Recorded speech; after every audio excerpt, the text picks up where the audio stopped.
Jadi teman-teman coba bayangin ya, tadi kita jalan dari bawah tuh, ini terjal banget sampai ke atas, masih tinggi, terus ternyata masih jauh, jauh banget. Ya kita terus ke atas.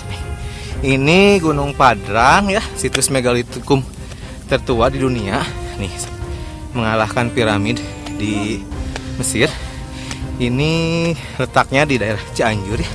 Nih, lihat teman-teman, ini masih tinggi ke atas, jauh banget. Kalau lihat ke bawah tuh lumayan ya, lumayan menakutkan. Tuh, masih ke atas kita. Nih, ini dari tadi kita jalan jauh banget tuh. Kalau jatuh lumayan ya. Nih, tuh masih jauh. Tuh, oke. Karena perjalanan masih jauh, nanti kita video lagi di atas ya. Bye. Nah, setelah nyampai di atas ya, nih kita lihat ada tumpukan batu banyak banget. Nih, tuh, ya Gunung Padrang. Nih, kita ke atas lagi, ya. Nih, ke atas. Nih, tuh. Terus.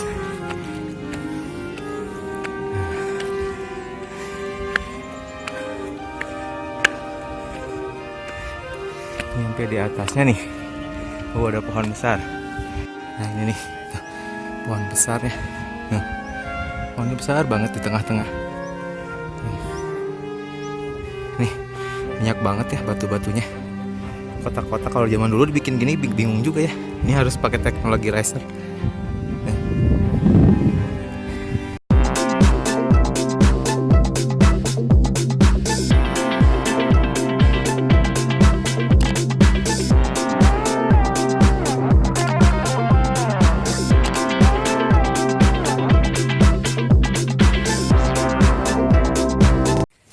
Dolmen batu gong, jadi kalau dipukul dia itu mengeluarkan suara seperti gong ya.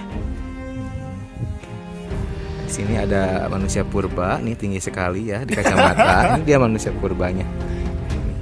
Ini Pale Japanicus, yang di depan Meganthropus Homo sapiens.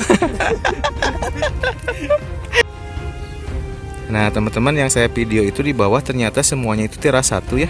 Teras satunya sangat besar sekali nih tuh. Terus saya di sini lagi di teras 2. Ini dia teras 2-nya itu. Teras 2, nanti ke belakang masih panjang. Tuh, iya. Ke belakang sana itu ternyata iya teras 3, teras 4, yang di ujung tuh paling ujung itu teras 5. Jadi yang paling besar itu di Gunung Padrang itu teras ke-5. Jadi kayak seperti punan berundak ya, gitu ya. Teras 5-nya paling ujung, teras 4, teras 3. Nah, ini kita itu sedang di teras 2 ya. Paling bawah itu tadi yang ada pohon besar itu teras 1. Nah, teman-teman, kita ada di teras 5 ya, nih paling atas. Di sini ternyata ada nih batu-batu yang disusun. Ini dulunya disebut tempat singgasana raja ya. Ada tulisan di sana singgasana. Ini di teras 5 ya. Ke bawahnya tadi teras 4, bawahnya lagi teras 3.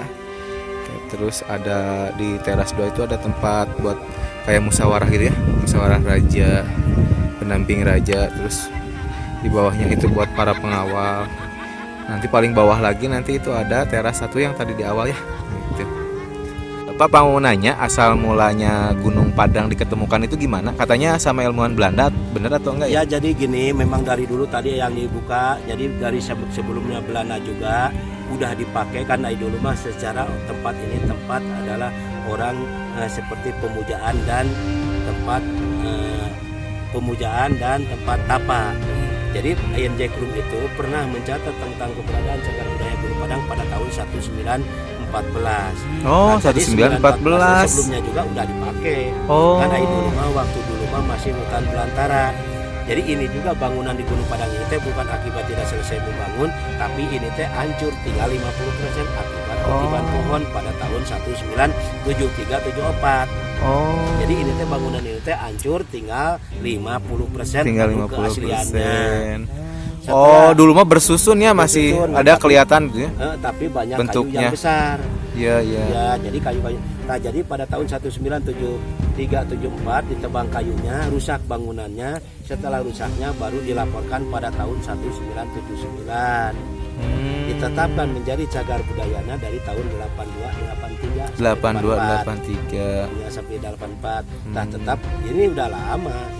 Nah, ain nama Gunung Padang mah nyata disebut bisa juga bila mana ada nanti bila mana tengah malam tapi cuaca nu lagi bagus. Jadi kota Sukabumi marak bah, Kelihatan. Cianjur marak bah, aina Cipanas kelihatan, Bandung oke kelihatan tuh marak bak listriknya, terus komo Cirata mah. Nah, jadi maksudnya bisa juga disebut Gunung Padang teh Caang.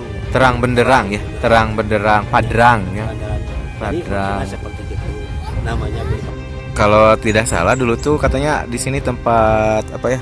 Semedi Wali Songo, salah satu Wali Songo. Ya. Benar gak Pak? Ya betul. Wali siapa, Sunan Kalijaga bukan? Ya, jadi Wali Songo Sunan Bonang. Oh, Sunan Jadi Bonang ya. maksudnya kan di sini seperti kan di sini juga ada yang dinamakan tempat Eyang Boros Ngora, Eyang Panjalu. Nah, jadi gini dehnya, kebetulan kalau bahasa kita wisata seperti ini nyata Gunung Padang, tapi kalau kita seperti mengenang nenek moyang dulu, Nagara Surya Padang, Nagara Siang Padang, Nagara Papadang Hati. Bila mana kita secara mengenang nenek moyang mah Nagara Surya Padang. Surya Padang. Nah, seperti Aina di sana kita memohon sepunya bakat seni kita teh memohon kepada Allah dengan wasilah sababiah karomahna Eyang Wali Songo amun tamah seperti Eyang Sunan Bonang supaya menyampaikan kepada Yang Maha Kuasa Allah. Nah, seperti contohnya. Tadi dia oke aya nu namina, jadi dia teh anu nyepeng kunci pintu teh di dia lamun tamah urang ya Allah atuh abdi dongkapna ka dieu teh. Ya Allah muga sing dibuka ridhona Allah, kadua abdi sing panjang umur dengan sehat, Amin. katilu sing diselamatkan dunia dan akhiratna, apa sing ngabuka keuntungan segala perjalanan kehidupan masyarakat tempat tadina naon eta. Iya. Nah, akhirnya beres juga petualangan di Gunung Padang. Akhirnya kita pulang. Pulang. Bye bye. Sip.